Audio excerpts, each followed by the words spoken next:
को निमंत्रण नहीं दो। क्या कहा? ये ब्रह्मा कुमार कुमारी क्या कर रहे हैं आज? बड़े बड़े साधु सन्यासियों को निमंत्रण दे करके बड़ा मान मर्तबा, ये पूड़ी, ये कचौड़ी, ये हलवा, ये बर्फी, कितना मान मर्तबा देते हैं। बढ़िया बढ़िया उनको गेरुआ गेरुआ कपड़े जो उन्होंने कभी पहने ही नहीं होंगे, ऐसे ऐसे उनको तोहफा में देते हैं। हाँ, अरे हम तो आदि सनातन देवी देवता धर्म वाले हैं ना, हम उनको तुम निमंत्रण दियो। किनको?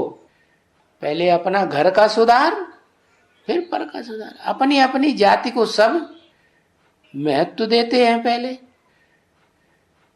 उनको निमंत्रण देते नहीं। सन्यासियों को बुलाते हैं जो तुम्हारी बुद्धि को बिखराए देते हैं। परमात्मा सर्वव्यापी।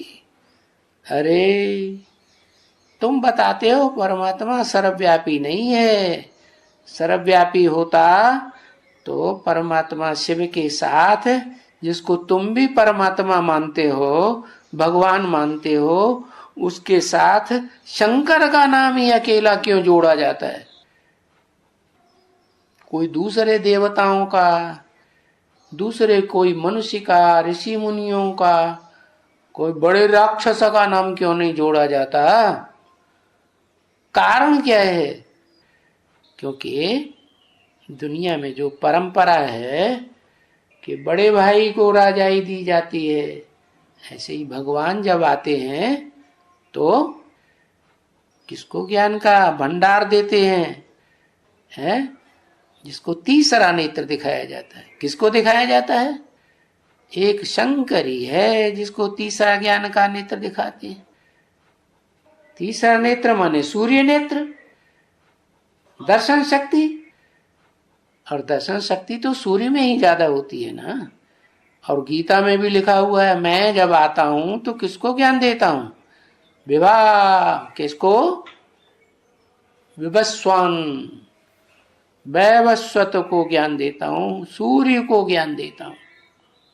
और गायन भी है, रघुकुल शिरोमणि कौन गाया हुआ है? रघु कहा जाता है सूर्य को। रघुकुल शिरोमणि माने रघु के, सूर्य के कुल में शिरोमणि बन करके पार्ट बजाने वाली हीरो पार्टधारी आत्मा राम। तो राम राज्य का कितना गायन है संसार में। जैसे कृष्ण वाली आत्मा, त्रिमूर्ति शिव की जो 3 मूर्तियां हैं उनमें ब्रह्मा का पार्ट बजाती, ऐसे ही राम वाली आत्मा शंकर का पार्ट बजाती। ये 2 ही तो विशेष देवताएं हैं जिनकी ज्यादा पूजा होती है। तो ये तो एक प्रकार से जो निराकार शिव भगवान है, जो जन्म जन्मांतर प्रवेश करके पार्ट बजाता है, गर्भ से जन्म नहीं लेता, अभोक्ता है, अकर्ता है, वो शिव राम वाली आत्मा में मुकर्रर रूप से प्रवेश करता है। बाकी जो विष्णु की 4 भुजाएं हैं उनमें भी टेम्पररी प्रवेश करके पार्ट बजाता है।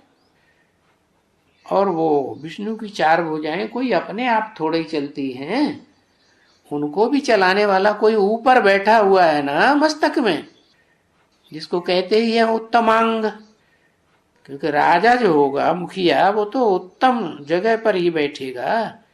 उसकी बराबरी में तो रानी ही बैठ सकती है या उसकी माता बैठ सकती है। माता की गद्दी तो और ऊंची होती है, लेकिन हाथ में राजा ही नहीं दिखाते हैं। तो देखो, सन्यासियों का रास्ता अलग और तुम्हारा रास्ता अलग।